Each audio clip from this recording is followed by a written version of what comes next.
Hi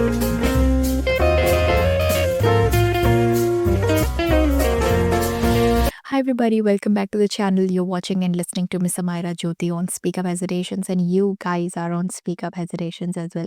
Hope you all are doing good. So happy to have you all here. Less but yeah, precious.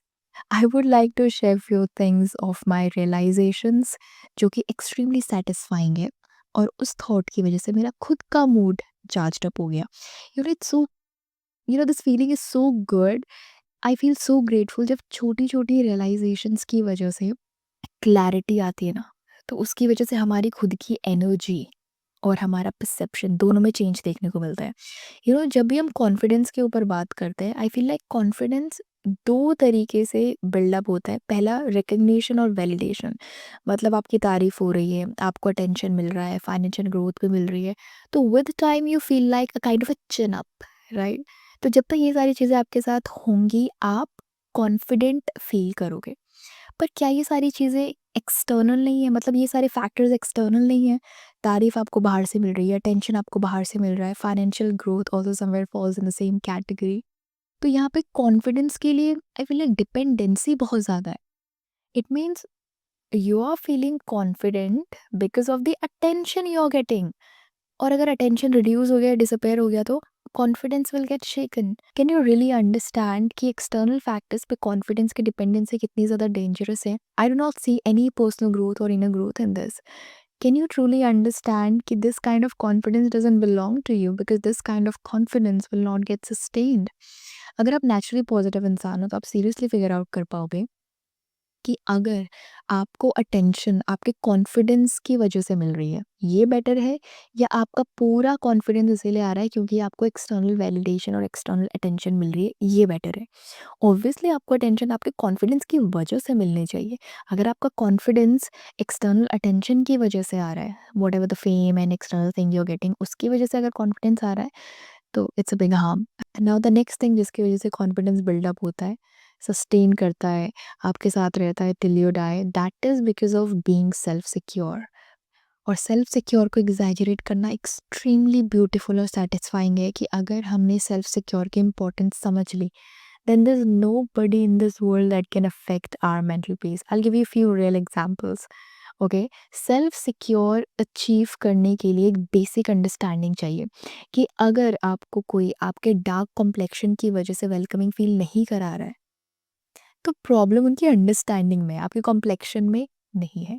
अगर कोई Hindi English language की वजह से आपको कोई जज कर रहा है, तो ये उनका लिमिटेशन है, आपका नहीं। And then I am sure बहुत सारे होंगे जो नॉन ब्रांडेड क्लोथ्स पहनने पे, या द वे दे लुक और the kind of body size they carry, इन सारी चीज़ों में बहुत ज़्यादा इनसिक्योर फील करते होंगे because of the reactions they are getting from the people. But again, ये उनका लिमिटेशन है, आपका नहीं। डार्क कॉम्प्लेक्शन की वजह से अगर कोई किसी को इनसिक्योर फील कराता है, इज़ इट राइट और रॉन्ग? गलत है। You know it, right? किसी की लैंग्वेज की वजह से अगर उन्हें एजुकेटेड अनएजुकेटेड का टैग दिया जाता है, इज़ इट राइट और रॉन्ग? गलत है। You know it, right? तो आपको ये भी पता होगा कि they are doing wrong, not you. तो किसी और की गलती की वजह से आप खुद को सफ़र क्यों करा रहे हो? Okay, you tell me one thing, insecure किसे फ़ील करना चाहिए? जिसकी गलती है उसको, या जिसकी गलती नहीं है उसको? जिसकी गलती नहीं है उसको तो कभी भी इनसिक्योर फ़ील नहीं करना चाहिए। तो जब आप ये सही और गलत की डेप्थनेस समझने लगते हो, तो आप अपने आप सिक्योर हो जाओगे, क्योंकि आपने नॉन ब्रांडेड लोअर पहना है, इसमें इनसिक्योर होने वाली क्या बात है? इनसिक्योर उसको होना चाहिए जिसने कुछ भी नहीं पहना, क्योंकि now they need a security. Okay, jokes apart. तो जब कभी भी आप लाइफ में एक ऐसी सिचुएशन फेस करो जहाँ पे somebody is saying, oh I'm तो wearing this brand, where did you shop from, तो हंस दो उनकी गलती पे और उनकी नादानी पे, ना कि खुद आप इनसिक्योर फील करो, खुद को कॉर्नर कर लो कि ओह नो, मैं तो कल से कहीं बाहर जाने लायक नहीं रहा। तो जब आप सही और गलत इस तरीके से फील करते हो, अपनी लाइफ में थोड़ा सा इनलाइटन फील करते हो, तो आप नीचे नज़र से उनको देखोगे, खुद को नहीं। तो खुद को सिक्योर कर लो पहले ही, और इस सेल्फ सिक्योर एटीट्यूड के साथ जब आप 4 लोगों के बीच में जाके बैठोगे, तो यू विल रियलाइज़ कि आपका मेंटल पीस और आपका इनर पीस एकदम बैलेंस्ड में है। Now there is one more thing, self secure does not mean now you are not acceptable towards what others are saying. It's just like किसी के भी कुछ कहने से आप अपने बारे में क्या सोचते हो? आपकी खुद की क्या जजमेंट है खुद के लिए? या फिर जब आप सुबह घर से निकलते हो, तो जिस पॉजिटिव वाइब और एटीट्यूड या कॉन्फिडेंस के साथ निकलते हो, उसमें कोई भी चेंज नहीं है।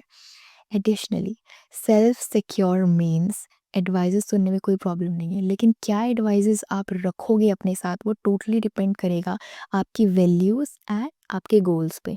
क्यों? क्योंकि आप सिक्योर हो अपनी वैल्यूज़ और गोल्स को लेके। So self secure does not mean shutting others out, it's just mean knowing who you are and what works best for you. और अगर ये सब रियलाइज़ करना शुरू कर दिया तो यही कॉन्फिडेंस है, यही कॉन्फिडेंट फील करना है। Just become self secure and become confident. Rest ups and downs are just learnings. That's why now I know the real confidence comes and stays only if you're self secure. It's extremely important कि आपको जो भी external validation मिल रही है, attention मिल रहा है, वो आपको आपके कॉन्फिडेंस की वजह से मिले। This is the right process. If you still think कि एक्सटर्नल अटेंशन की वजह से कॉन्फिडेंस बिल्ड होता है या कॉन्फिडेंस सस्टेन करता है, overcome this thinking process as soon as you can. ये सही प्रोसेस नहीं है। Confidence is not something external approval, it's something inner belief and security in who you are. Do not let temporary attention fool you. Confidence is something deep and unshakable that does not depend on what others think about you. So stay self secure, stay confident. I hope this video resonates. I hope you got the core of the video connected to the soul of the video. Thanks for watching. Take care, and I'll see you later.